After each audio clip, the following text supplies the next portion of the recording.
Okay, so I'm Leo. I'm a tech lead at Giro, which is a fintech in Brazil. It's a company that provides credit for people who needs a quick loan. I'm no expert, not a particular expert in SQL or SQLAlchemy or MS in general. But I've learned a few lessons optimizing some code in my company last year that I would like to pass along. So Giro, as I said, is a fintech in Brazil. Our stack is mostly Python, Pyramid, SQLAlchemy, Postgres. There is some MongoDB, some Celery, some Java somewhere. We have been carving out this monolith that we started it with in different services, and so some new services get written in some different languages, but most of the time we end up picking Python, Pyramid, SQLAlchemy, and Postgres. And I really like SQLAlchemy. Well, it has two aspects. It's the core, which is basically a DSL for constructing SQL queries using Python constructs. And then on top of that, you have the ORM, which helps you map tables to classes and records of those tables to instances of those classes. And for a programmer who mostly knows Python, it's obviously a lot more comfortable dealing with the instances of an ORM than it is juggling SQL. And we at Giro use the ORM most of the time, and we tend to use very little the SQLAlchemy core for writing SQL constructs directly. And I think SQLAlchemy is awesome. However, whenever you choose a framework, it's usually good if you know what the framework is doing behind your back. Because frameworks still require you to make decisions about how to use them, and knowing the underlying patterns is essential if you're to make wise choices. So using the ORM is really comfortable. As I said, you declare your class, you get instances from it, and then you're manipulating it with the attributes and the methods like there is no SQL database behind it, and that's really comfortable. But it's also a problem because the database is an external system. Most of the time you should actually treat it as if it were an API of a foreign system. Because it is, really. It is an external system you're talking through a TCP/IP connection or a Unix socket connection. And the API to that just happens to be SQL. So what happens then is that you're writing your Python code, and it looks like perfectly normal Python code, but ends up doing bad performance access to your database. It's noticeable at low volumes, like when you're developing or when you're just going to production. So you get lulled into this false sense of security that everything is going fine. But then after a while, your database starts to crawl, your application takes too long. The fix for that, of course, is to let the database do its job. You need to be aware of the implicit queries that your ORM is doing whenever you access your instances in your classes, especially when you have relationships between your instances that map to different tables in your database. Those are the ones that tend to cause the most bad pattern of accesses. You should try to do approximately only one or a constant number of queries to your database per HTTP request or API request or background job.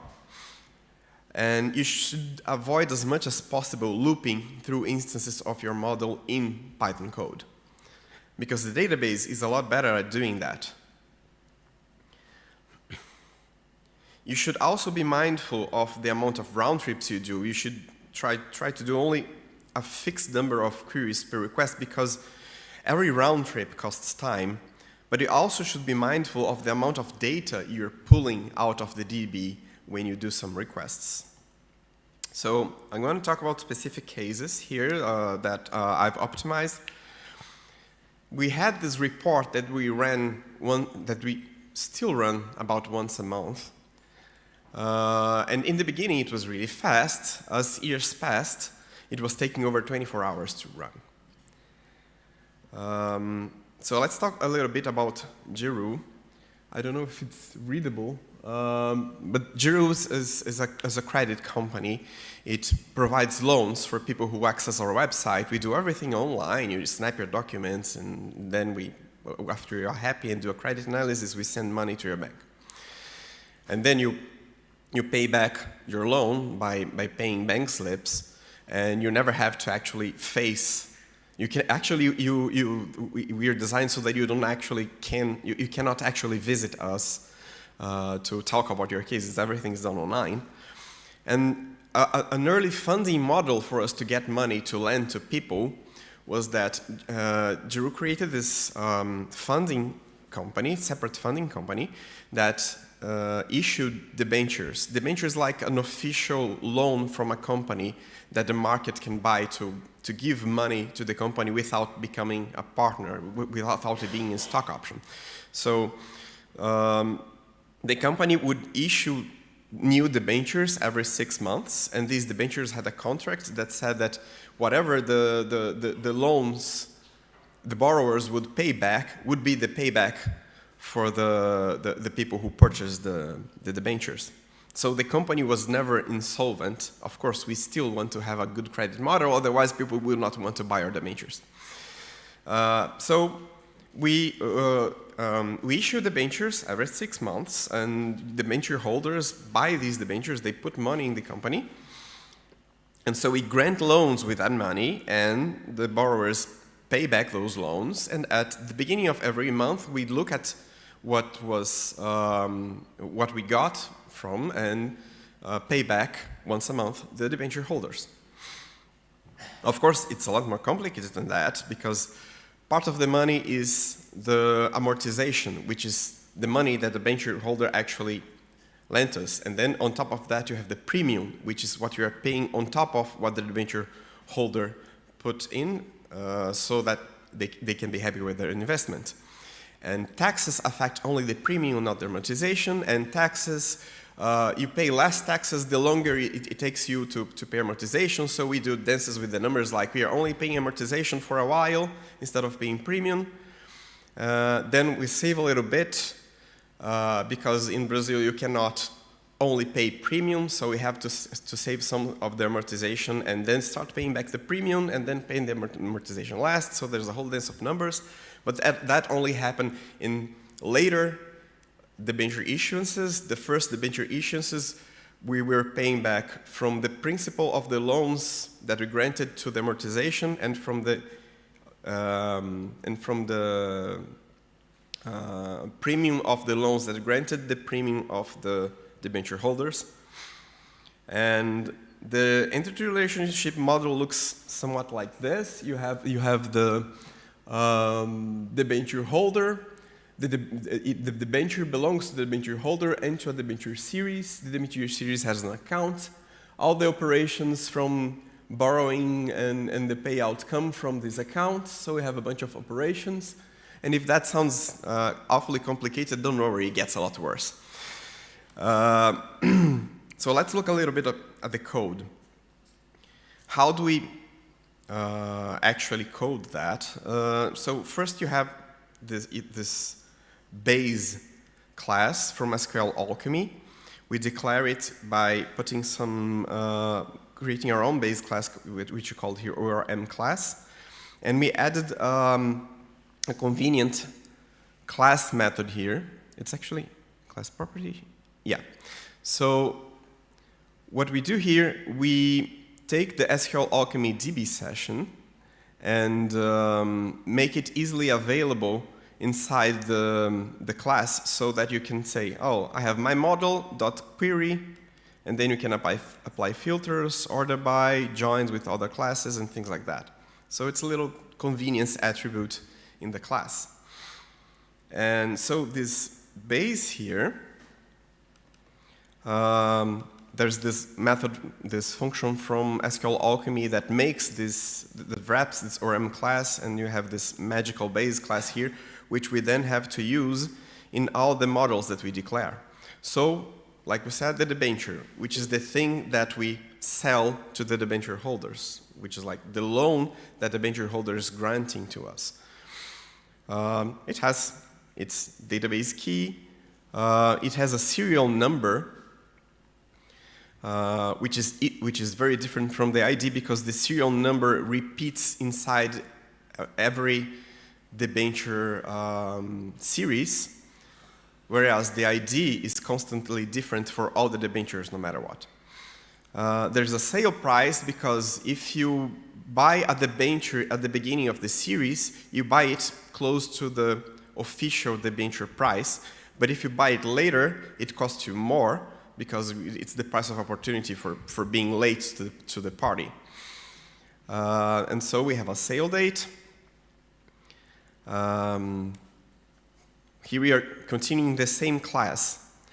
So those here were regular attributes of the class which get mapped to columns in the database in a table called debenture.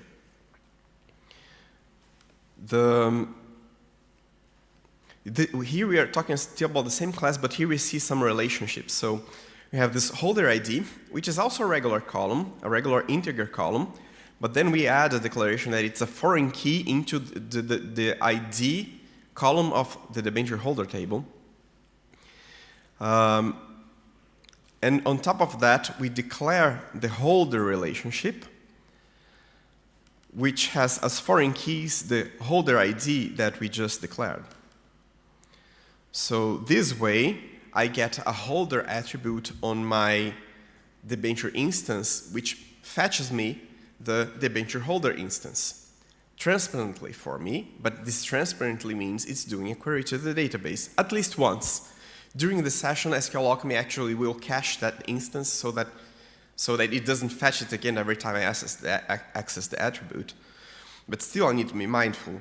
The first time I access this holder attribute, there's going to be an SQL query, unless I play some tricks on it. So, as I showed in the graph, the debenture also has a relationship to the series, to the debenture series that is issuing this debenture. And again, we have a series relationship mapping to this column. There's another interesting aspect here, which is this backgraph. We saw it here at the holder declaration as well. What this does is create a debentures attribute in the debenture holder class that points to an iterable, kind of a list of debentures that I can conveniently access from the point of view of the debenture holder.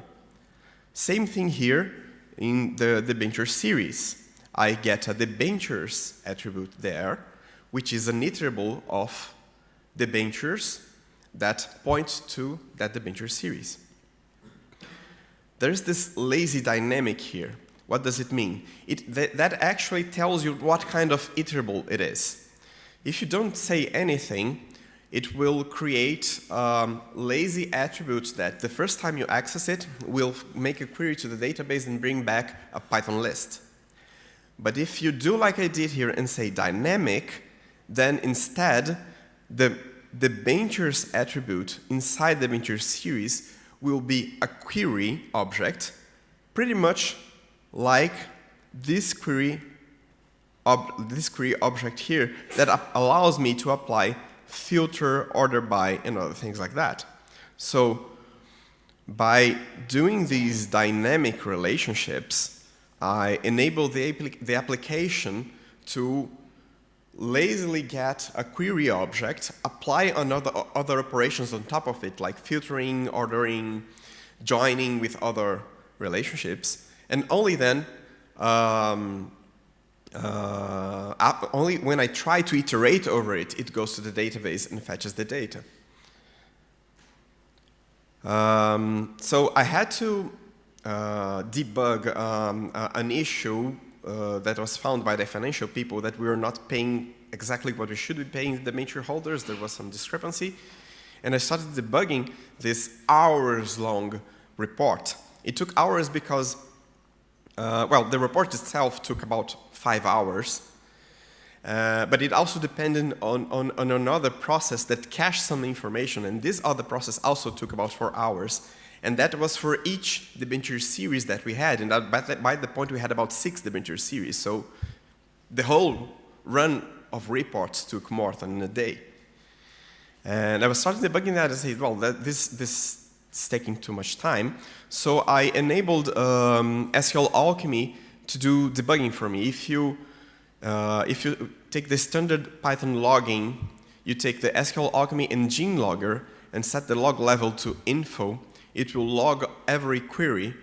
If you set it to debug, it will log every query and the results.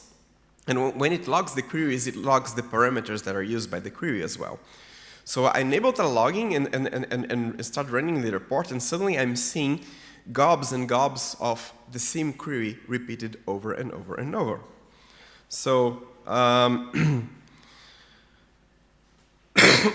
what I did, let me find the diff here.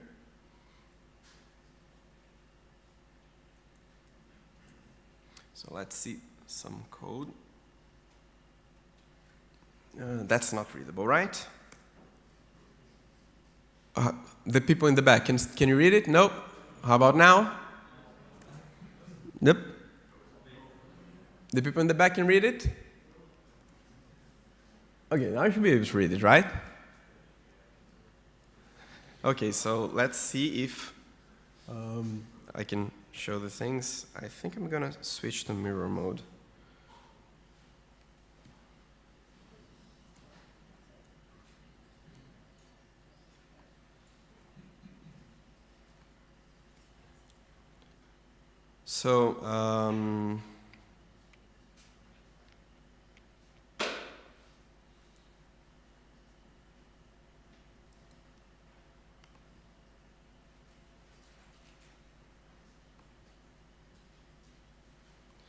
So, this is going to be kind of hard to fit all the code in this space, but the kinds of things that were being done here. So we have this total paid in. What does this method here do? It gets all the money that was paid in debentures of that debenture series. This is a method of the debenture series class.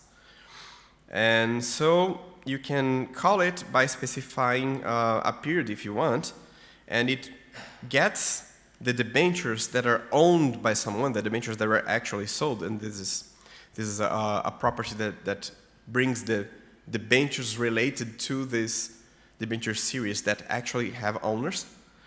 And it's adding filters here if you pass the start date or end date.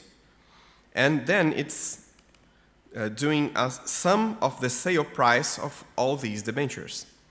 The moment where the code actually goes to the database to fetch is the moment where iter is called into this object. And what this is doing here is taking a huge number of debentures, pulling all their columns from the database just to sum their price. Now, when you look at this is perfectly reasonable Python code, right? You're summing the sale price of a bunch of debentures. That's exactly what you want. But here you are pulling a huge amount of information from the database just to get the sum of what is essentially a column. And if we had done something, if instead of sale price we had done something like d.series, yeah, I cannot read, but d.series.sale price, then not only would I be fetching a bunch of queries, a bunch of information with all its columns, for each point in the loop, I would be fetching another record in the database with all its columns and then summing it. This is called the n+1 select problem. So instead of doing that, what I did here, I created this function called get column sum for query. What's the query? The query is the bencher, so you see it's the same word here and here. But then I'm going into the class instead of the instance to get the sale price column. So I did not actually have to write SQL by hand to have SQLAlchemy do a performance query for me. What does this get column sum for query here do? It's right here. First, it gets the query. It assumes the iterable is a query. It drops whatever ordering it has, I'll explain later why, and replaces all that it was going to fetch with a single expression, which is this coalesce sum of the column. What is coalesce sum? It's right here. It's using SQLAlchemy func sum, which is a representation of the sum function of the database around the column. Now, this doesn't need to be an actual column. This could be a columnar expression or anything that feels like a column to SQLAlchemy. So it's using the sum from the sum aggregating function from the database, and then it's calling coalesce with 0 to it. Why is it doing that? Because in SQL, if you do a sum of a bunch of records, or of a column of a bunch of records, but this sequence of records has no records in it, instead of getting a 0, you get a null. Or, if you have records, but all the columns in those records are null, you're going to get a null back. But most cases, when I want to use a sum, I actually want a 0 back in those cases, so I create this coalesce sum function to return a sum of a column, or a 0 if there is null in there. Please ignore the filters and label for a while. We're going to go back to it later.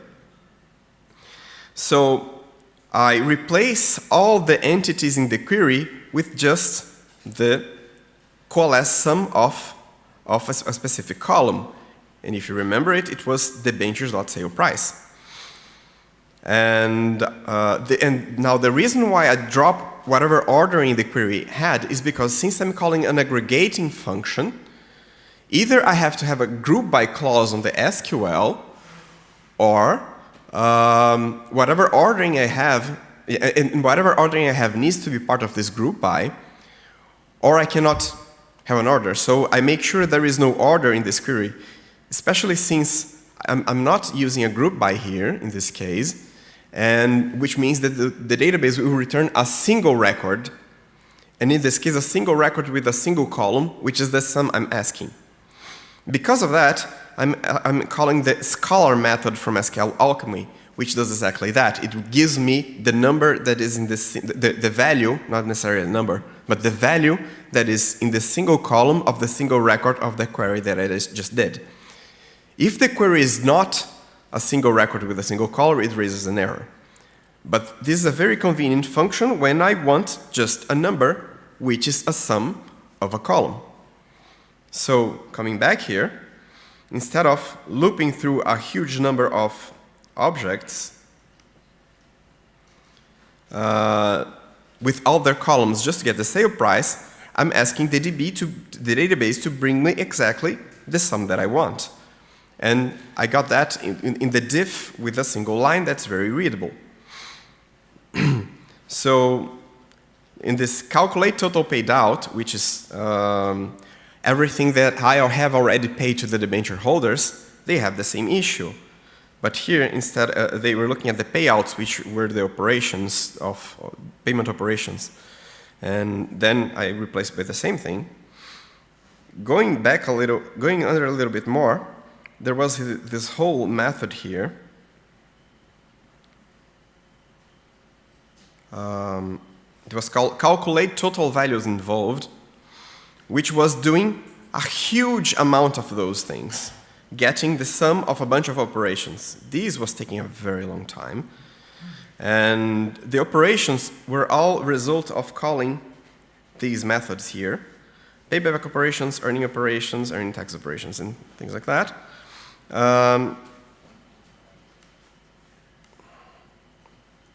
So when I looked at those methods, Let's search for one of these methods here, for example, earning operations.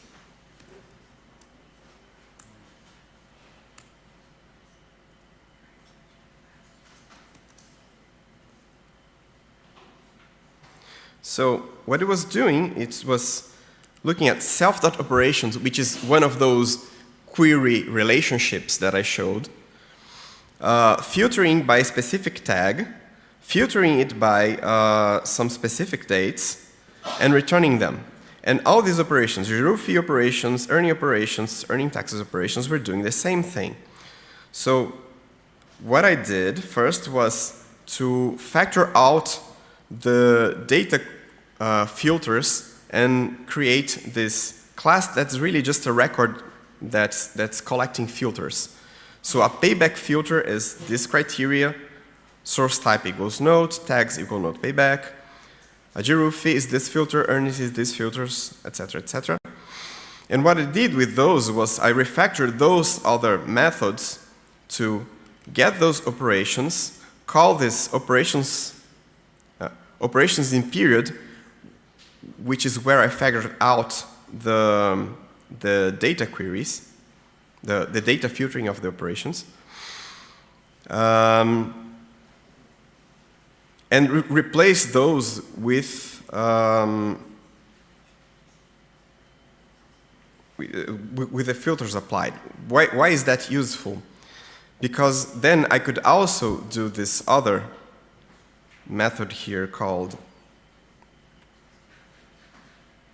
calculate operation summary, which returns a single record. What record is that?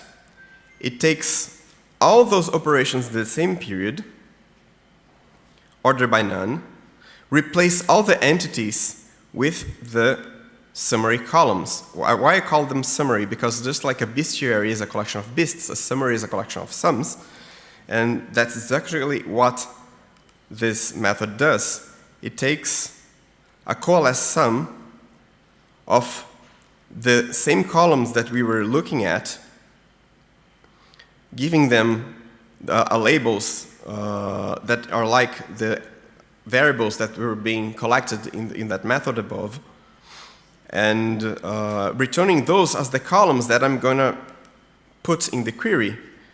And because this is a coalesce sum and I'm not doing a group by, the result of this query is going to be a single record, which is why I call the one method that returns that single record. So when I use this method here, I get back this operation summary, which is a record that has as attributes the labels that I pass to the columns. So when we get here, that's why we had this label parameter here in coalesce sum, so that I could give that specific label to my summing column. And what is this filter here? There's this characteristic in SQL where if you have an aggregation function in a column like sum or average, you don't necessarily need to do that over the whole of the records or the whole of the records of a group. You can actually apply further filtering. What does that look like?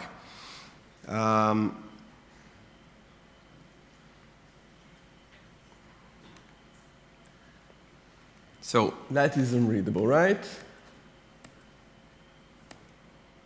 Is it readable now? Okay, one more, just to be sure. So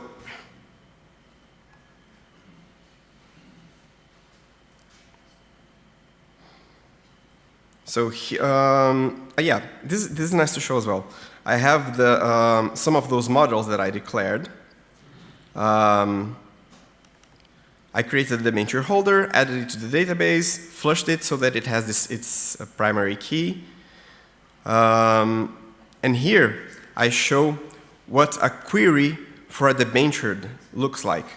In SQLAlchemy, you can print a query and it gives you the stringified version with the parameters there in place.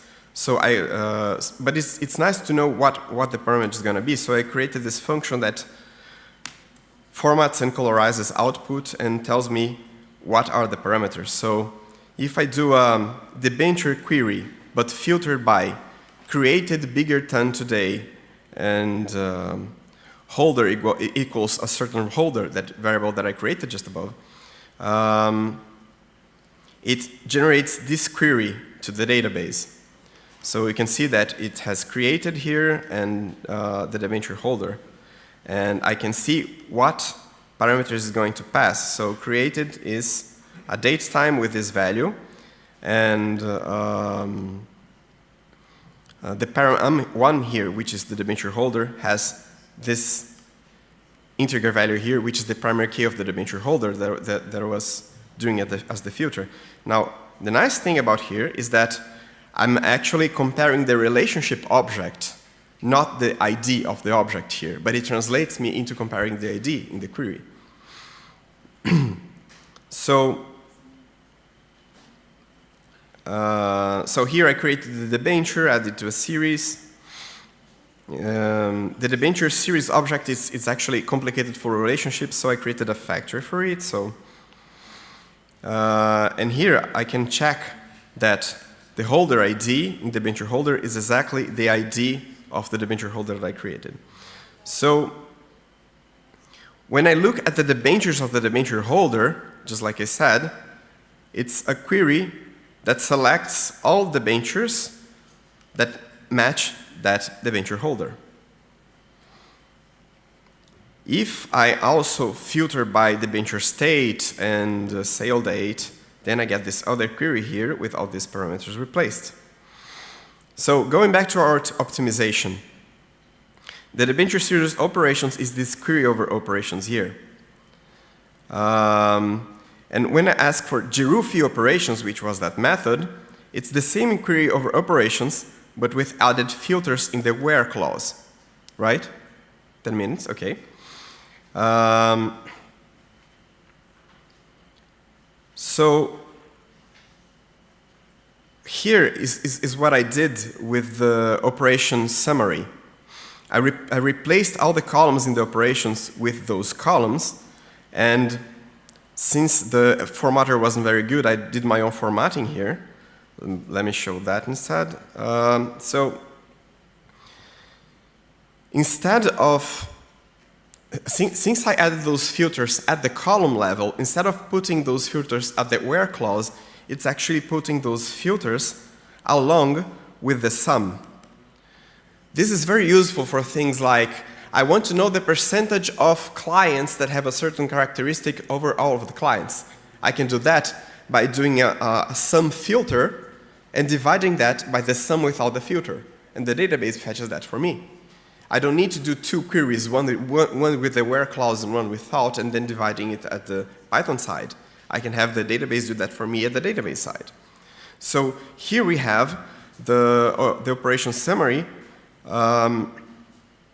It creates a bunch of columns which have these filters and doing the respective sums for me. So here we have payback operations, and here we have, so you have these tags here, and these tags they are here. So we have node paybacks and fees and earnings and things like that. So it's filtering them at the select clause. In the where clause, it's just making sure it's selecting the operations with the right state belonging to the right account and in the right time range that I asked. So with a single hit to the database, I selected subsections of all the operations, did a bunch of calculations for them, and got exactly the information that I wanted.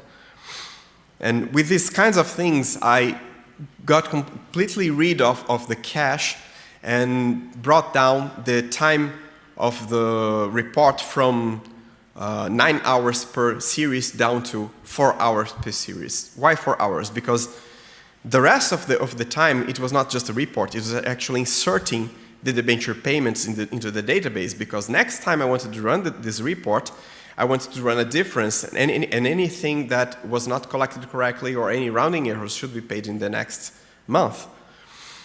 So to optimize the insertion, I had this. I had the system.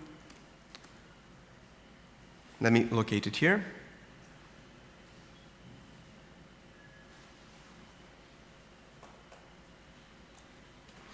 So the report already had some optimization done before.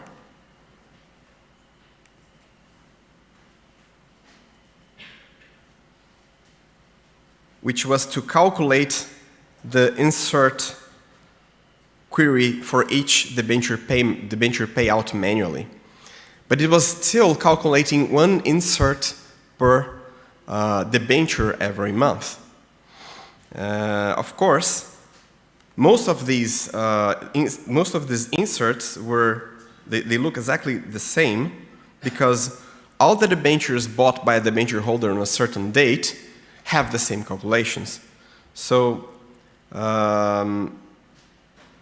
they were caching the calculations by sale date and holder ID, but still they were looping through all the debentures. And then creating those inserts one by one. Instead of that, what I did was to loop through only each integralization. An integralization is a set of debentures bought by a holder in a specific day. So I created this criteria, which is the integralization columns, which is the holder ID and sale date. I'm adding a count of debentures so that I can do the proper calculations. I'm joining the debenture holders and the series here so that it fetches everything at the same time. And I'm asking for a distinct query so that the database only fetches one debenture per integralization.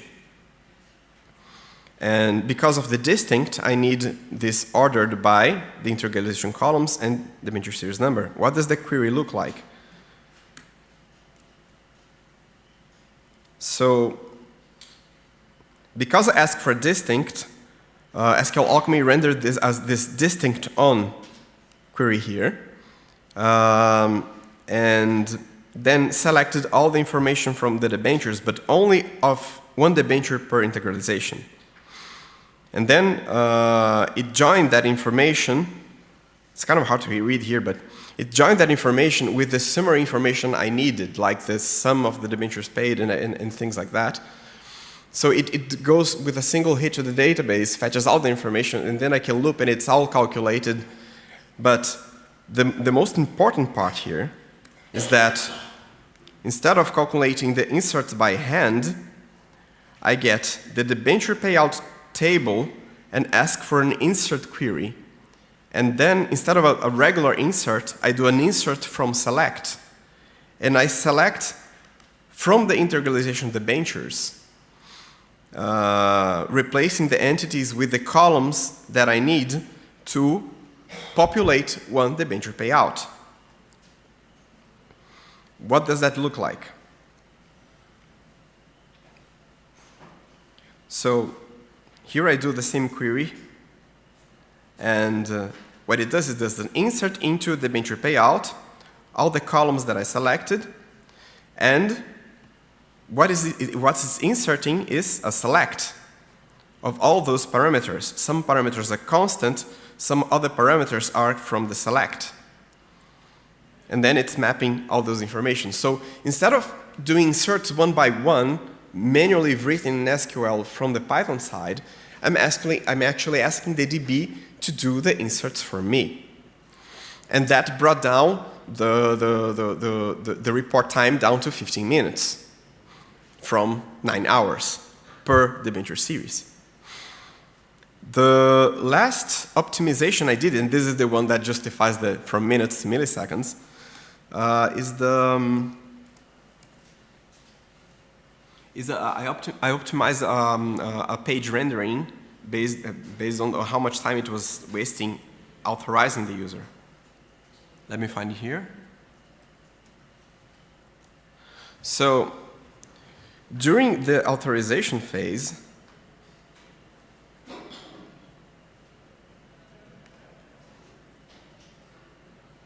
while rendering a specific page, it was checking if the user had permission to see certain bits of information.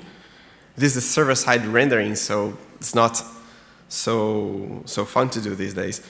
But it was doing user.admin.has permission, except that admin is actually a property that does a query to the database.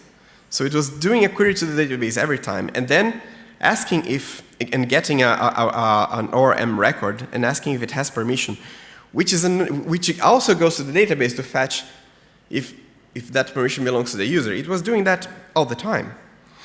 So just looking at this code, I already said, well, just pull that has permission out. And but the biggest part of the optimization actually happened. Well, I replaced the property by reify, which caches the property and fetches only once. But also, instead of having those profiles be dynamic queries, I did the opposite. I pulled all profiles at once, also through our SQLAlchemy relationship. So we have this all profiles relationship here that is not a dynamic query. It goes to the database once when it is accessed and pulls a list. And so we have a Python list every time you access it. And then I created a get matching profiles, which is a Python file that loops through this list. Now the thing is, this is a tiny list. The roles of our user is a tiny list. So it actually makes sense here to pull the calculation out of the database into the Python side, because I'm minimizing the amount of data that I'm circulating. And the other big part here is that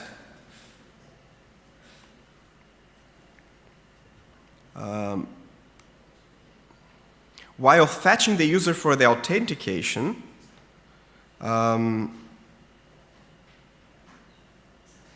it's not this. Let me see. Oh, it's here.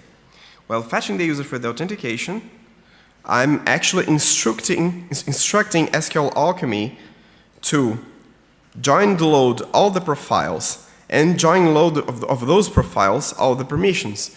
So it does a single query pulling the user, all its profiles, and all their permissions in a single hit to the database. And now when I access the properties of this linked data structure, I'm not going to the database anymore.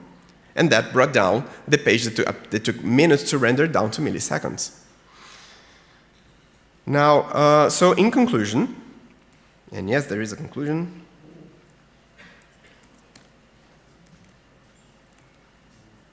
Okay.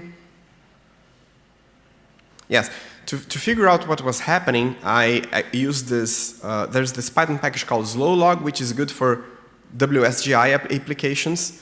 When a request is taking too long, it starts dumping stack traces into a log file. It's perfect to see what is wasting time where, without you having to be there when things go slow. You can just go to the log file later and retrieve it. And then I saw that that function there with the admin was the slowest one. So, in conclusion, ORMs are very nice to get started if you're a programmer and are not very familiar with SQL. It's a good way to get started. I'm not dissing on ORMs here, and I love using ORMs. But you should understand your SQL. Read the select documentation of your database and try to understand what every bit does there. I figured out that you could apply filter where inside the sum columns by reading the select documentation. Understand group by and aggregations and how aggregations reduce the cardinality of your functions. Learn about aggregation functions with filters. Learn about distinct on and window expressions that will help you write SQL that fetches things very efficiently. And then study SQLAlchemy. Be aware of the underlying queries that it does. Push as much work as possible to the DB, but not too much. because sometimes your career is going to spend hours. And that's it. Thank you very much.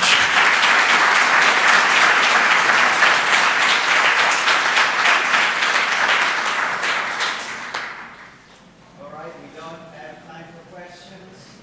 But I'll be around if you have any, just come talk to me.